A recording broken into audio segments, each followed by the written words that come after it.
gearing up for something a little bit different today. I'm not gearing up for a video shoot today.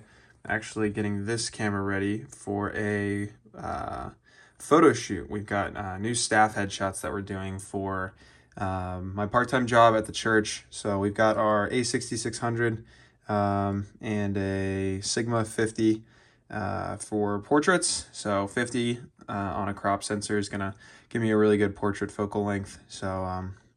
So yeah, we're doing some headshots today, and I'm gonna take you guys along and show you the setup, show you the results, and just a little bit throughout the day. All right, so we are pretty much good to go with the car.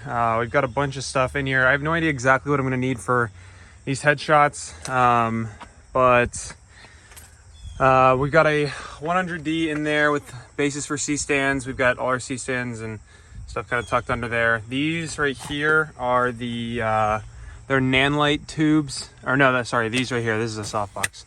But yeah, we got a bunch of stuff in here. We're gonna see, these are some modifiers, and then this is my big light right here, the GVM 200B. So we're gonna see, hopefully this can all cover everything we're gonna need for these headshots.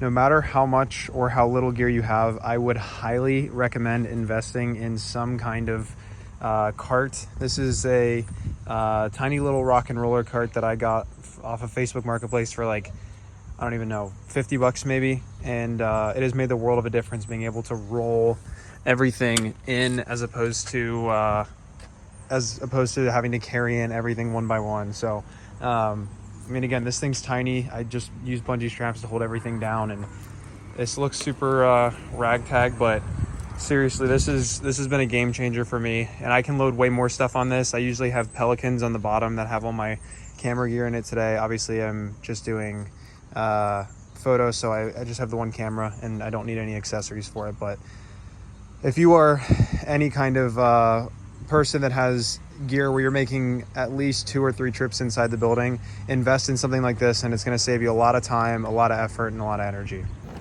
I'm in and out in one trip because of this cart. The one caveat is to make sure you check and see that the building or wherever you're shooting has access, and you're not going to get stuck trying to roll a cart upstairs. But even then, at least everything's in the building in one trip. So this is the space we're working with today. I've got all my stuff here, and we're just gonna shoot this way. The thing is with these headshots that we're taking, we're gonna do them on this green screen. So this is an impact collapsible green screen. So you just unclip this, and then, oh, not like that. Sorry, you flip this up, and then just pull, and it stays. Just pretty cool in my opinion. So this is gonna be our green screen that we are using. This will be a backdrop, and then I'm gonna throw in a background in post that'll look a little bit nicer, but this is what we're shooting against. And I'd probably put people in this stool just because this thing is like 6 foot something, but there might be people a little bit taller. So we're gonna see what we can do with this, and I'll come back to you guys when I have a little bit more of a setup done. So first thing I had to do while setting up was just kind of unload everything from the cart.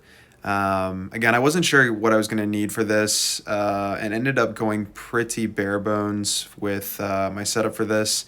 I got out my 100D, my 200B, and I brought my smaller softbox. I have a bigger one, but I brought this around, and I ended up moving some stuff around too, just to keep the cable closer to the wall because I forgot a stinger. And then I actually had to take a pause on setting up because I had a meeting for the job I booked on the first vlog, the sports masterclass type video. Note to self, charge your laptop even if it says it's at 50%. The laptop can still die. I actually did take the rest of this call on my phone, which is why I don't have any more BTS of the rest of it. All right, so this is our final setup. I actually ended up going pretty simple with it. I've got a 200B up on C-stand with a, I don't know, this might be a 36-inch softbox. I've got a reflector here just kind of blocking out some of this overhead light. And then we've got our green screen here with the stool there. So pretty simple setup for pictures, but they're turning out pretty good. I can show you how they're looking. Might blur out the faces on this, but they're looking pretty good. This is, we're doing some alternate pictures. So we've got regular picture and then Buddy the Elf here. Just so that when, you know, the mouse on the website hovers over, when your mouse hovers over the picture, it, you know, switches to something a little goofy. So we have fun around here.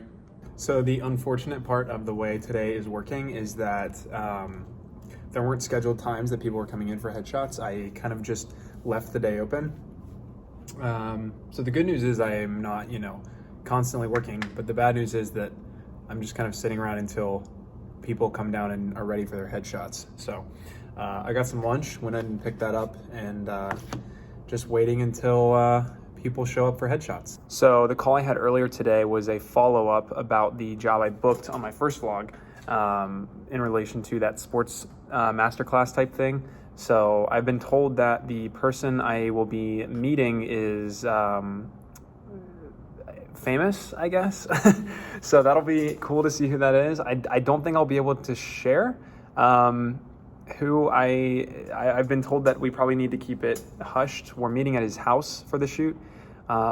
So exciting, but also, again, I'm probably not gonna be able to share about it, but the NBA was tossed around. I know we're interviewing a basketball coach and doing some videos with him. He's the subject of the videos, but the house that we're shooting at, I heard something about the NBA. So that's exciting. I don't know. I haven't really met anyone like super famous, so that'll be cool to see who it ends up being. I'm not a huge basketball guy, but it'll be exciting nonetheless. But yeah, they sent me sample videos to look at, so I'm gonna take a look at some of those and see what I'm exactly trying to match in my video shoot. This is what the still looks like on the interview that I'm gonna try and match. This one is single cam. They asked for a double cam. I watched another video that they sent, and it's interesting. They're having the subject look directly at the camera as they tell. This is called a My Story. So it's interesting they're having the subject look at the camera as opposed to more documentary style. So obviously I am subject to what the client wants. I think they also want it in just Rec 709 as opposed to S-Log, and so I'm gonna shoot it exactly how they want it, but it's just interesting to me. They want directly down the barrel, and then the B cam will be off center, kind of like a 45-degree angle shot. I still don't feel like as a videographer / DP, I've found a niche yet. I've done everything from creature features and Hallmark movies to like commercial shoots and sports, and I mean literally everything, documentaries. I've done pretty much everything, which is awesome, and I think it's good to have a lot of that experience, but at the same time it's hard to market myself sometimes when you know, people ask for this or that, and I'm like, well, I've done one of those. You know, I don't specialize in anything necessarily, but I have done a little bit of everything, which is kind of cool to feel like I have.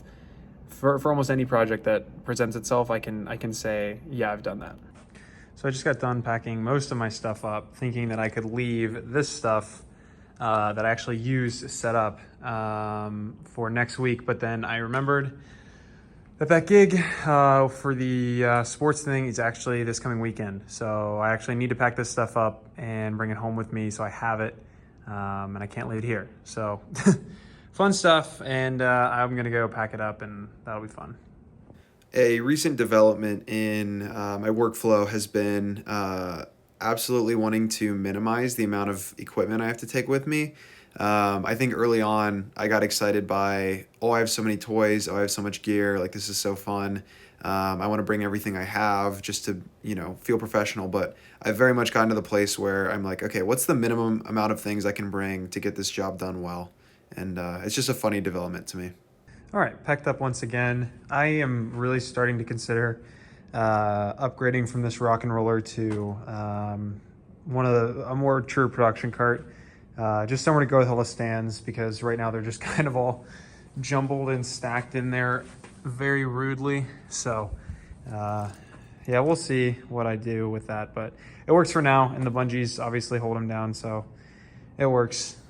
I've also considered upgrading to a truck just to be able to fit things better than this tiny little SUV, but that's a long-term thing. There is two things of good news and one thing of bad news. The good news is, one of the good news is that I am on my way home. A second piece of good news is that I'm going to the Bengals game tonight. Bengals versus Commanders, game 3 for them on the season, which is a big one. We started out 0-2, and they were 2 bad losses too. But yeah, so that's the good news. The bad news is that I have a car full of equipment that needs to get emptied out because I don't want my car to be parked downtown, and yeah, it's not a good. It's a recipe for disaster. Let's just say that. So I am on my way home, but I'm not done for the day because I have to unload my car. We are going to hope that this does not keep up for the entirety of the game. But worst case scenario, we tough it out. Actually, worst case scenario, we lose. Hooday, baby.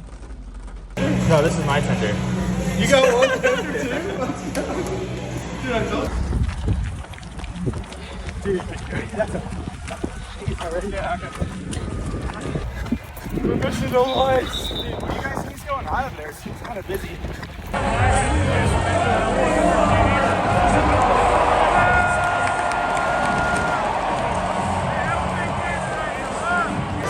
Now let's take a look at tonight's Guinness performance of the game. Early set, steps ahead.